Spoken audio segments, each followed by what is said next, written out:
नहीं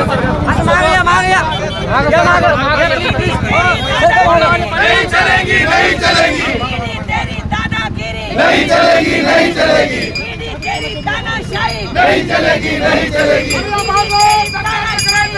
खाली मुर्गा वर पाय, मोदी सरकारचं करायचं काय? खाली मुर्गा वर पाय। राष्ट्रवादी काँग्रेस पक्षाचा जय हो, रोहित दादाचं मागे पडो। हम तुम्हारे साथ हैं। ईडी आगे करती है, ईडी आमच्या डरती है। पुलिस को आगे करती है।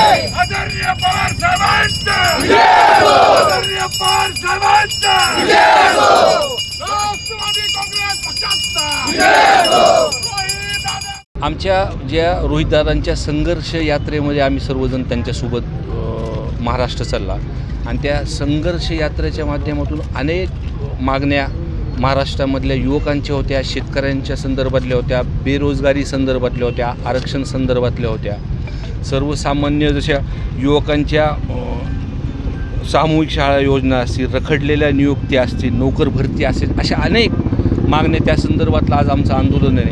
आंदोलन झाल्यानंतर मी रोहितदादांसोबत नागपूरमध्ये होतो आणि आंदोलनच्या वेळेस शेवटी आम्ही निवेदनसुद्धा मुख्यमंत्री साहेबांकडे आम्ही हे पूर्ण मागण्यांचं दिलं होतं, पण कसल्याही पद्धतीने ह्याच्यामध्ये त्यांनी लक्ष घातलेलं नाही।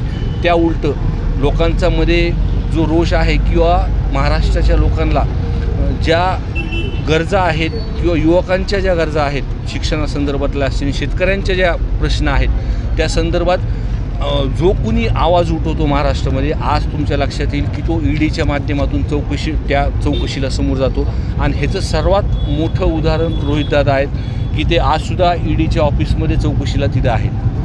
नेमकं कशा पद्धतीने निषेध व्यक्त कराल? आज दादांची चौकशी होती, या अगोदर देखील चौकशीला बोलवलं होतं आणि सामान्य कार्यकर्त्यांमध्ये काय भावना आहे?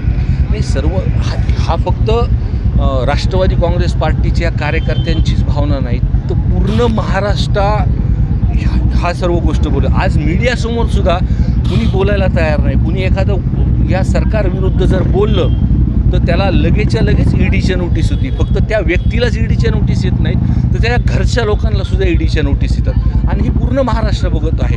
पण येणाऱ्या काळामध्ये निवडणुकीच्या माध्यमातून निश्चितपणे हे त्यांच्या ह्या सरकारला हे लक्षात आलेलं आहे की निकाल उलटे जाणार आहेत, त्याच्यामुळेच ईडीला त्यांनी पुढं केलेलं आहे। बीडची लोकसभेची देखील तयारी चालू आहे, कशा पद्धतीने लोकसभा निवडणूक लढवणार आहेत? तुमचा उमेदवार कसा असणार आहे, काय नेमकं पवारसाहेबांनी काय सांगितलं? नाही, सध्या आमचा विषय वेगळा आहे। त्या विषयावरती जेव्हा पवारसाहेब बैठक घेतील, सविस्तर पक्षाचे नेते आदरणीय पवारसाहेब किंवा जयंत पाटील साहेब ह्याच्यावरती बोलतील आपल्याला।